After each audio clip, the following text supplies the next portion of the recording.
तो चलिए एक ऐसी कहानी में चलते हैं जहां काला जादू है, एक छिपा हुआ दैत्य है और हॉगवर्ट्स के दिल में बसा एक भयानक रहस्य है। हॉगवर्ट्स में हैरी पॉटर का दूसरा साल और दीवारों पर खून से लिखा ये खौफनाक पैगाम। ये कोई बच्चों का खेल नहीं है, बल्कि एक पुरानी और बेहद खतरनाक कहानी की वापसी है जो पूरे स्कूल को हिलाकर रख देने वाली है।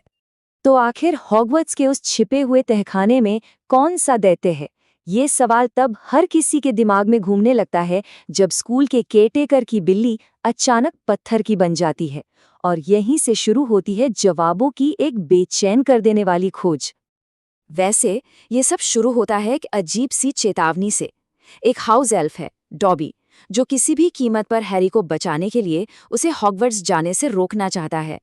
लेकिन चेतावनी के बावजूद हैरी स्कूल पहुंच जाता है और फिर उसे दीवारों से ऐसी डरावनी फुसफुसाहटें सुनाई देने लगती हैं जो किसी और को सुनाई नहीं दे रही।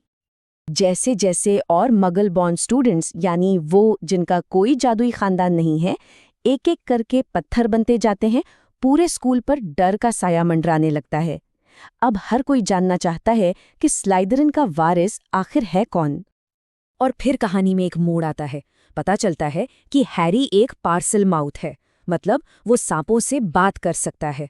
एक ऐसी काबिलियत जो खुद स्लाइडरिन से जुड़ी है। बस फिर क्या था, सबकी शक की सुई हैरी पर घूम जाती है और उसके अपने दोस्त भी उसके खिलाफ होने लगते हैं। अब हैरी, रॉन और हरमाइनी खुद ही जासूस बन जाते हैं। ये तीनों मिलकर सुरागों को जोड़ने की कोशिश करते हैं। कभी पॉलीजूस पोशन पीकर भेस बदलते हैं, तो कभी टॉम रिडल की एक जादुई डायरी के राज खोलते हैं और आखिर में हरमाइनी के पत्थर बने हाथ में मिला एक छोटा सा नोट जो सब कुछ बदल देता है। लेकिन मामला तब और भी बिगड़ जाता है जब खुद हरमाइनी पत्थर बन जाती है। हैग्रिड को गिरफ्तार कर लिया जाता है और डंबलडोर को स्कूल से निकाल दिया जाता है। हॉगवर्ट्स अब पूरी तरह से खतरे में है और तभी वो दैत्य फिर से हमला करता है और इस बार जिनी वीजली को अपने साथ चेम्बर में ले जाता है। चैम्बर के अंदर हैरी का सामना होता है टॉम रिडल की एक याद से, और यहीं खुलता है सबसे बड़ा राज कि टॉम रिडल ही असल में युवा लॉर्ड वोल्डेमॉर्ट है। वो हैरी को बताता है कि उन दोनों में कितनी समानताएं हैं। है ना अजीब बात? दोनों अनाथ, दोनों हाफ ब्लड और दोनों पार्सल माउथ। इसके बाद होती है एक जबरदस्त लड़ाई। रिडल बेसिलिस्क उस विशाल सांप को बुलाता है। तभी डंबलडोर का फीनिक्स फॉक्स ग्रिफिंडोर की तलवार लेकर आता है। हैरी उस दैत्य को मार तो देता है, लेकिन उसके जहरीले दांत से खुद जख्मी हो जाता है, पर फॉक्स के आंसू उसे बचा लेते हैं और आखिर में हैरी डायरी को नष्ट कर देता है, जिससे जिनी की जान बच जाती है। तो ये तो थी कहानी, पर चलिए अब जरा पर्दे के पीछे चलते हैं और इस फिल्म से जुड़ी कुछ मजेदार बातें जानते हैं। ये थी शर्ली हेंडरसन, वो एक्ट्रेस जिन्होंने मॉर्निंग मर्टल का किरदार निभाया था, जो कि एक 14 साल की स्टूडेंट का भूत थी। और क्या आप जानते हैं उनकी असली उम्र क्या थी? 37 साल। यकीन होता है?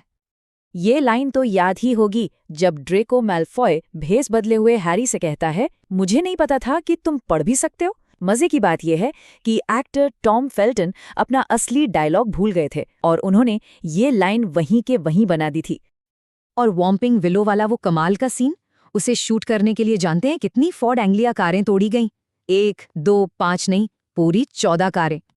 अच्छा, एक और मजेदार बात, रूपर्ट ग्रिंट जो रॉन का किरदार निभाते हैं, उन्हें असल जिंदगी में मकड़ियों से बहुत डर लगता है। तो वो जो विशाल मकड़ी एरागॉग के सामने उनका डरा हुआ चेहरा हम देखते हैं ना, वो काफी हद तक असली था। उन्होंने तो यहाँ तक कहा है कि वो आज तक वो सीन पूरा नहीं देख पाए हैं। ये जादुई एडवेंचर अपनी जगह है, लेकिन ये कहानी हमें पहचान और हमारे वजूद के बारे में भी एक बहुत गहरा और जरूरी सबक सिखाती है। ये फिल्म हमें भेदभाव के बारे में सोचने पर मजबूर करती है, खासकर प्योर ब्लड और मगल बॉर्न के बीच का फर्क। ये हमें ये भी सिखाती है कि असली बहादुरी डर के बावजूद कदम उठाने में है। और सबसे बड़ी बात, हमारी किस्मत और हमारी पसंद के बीच की लड़ाई। डंबलडोर की ये बात शायद इस पूरी कहानी का सार है जो वो हैरी से कहते हैं।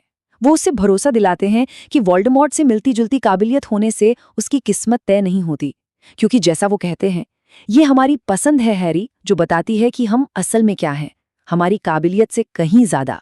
तो अगर हमारी पसंद ही हमें बनाती है, तो फिर हमारे हीरो और हमारे विलन के बारे में उनकी पसंद क्या बताती है?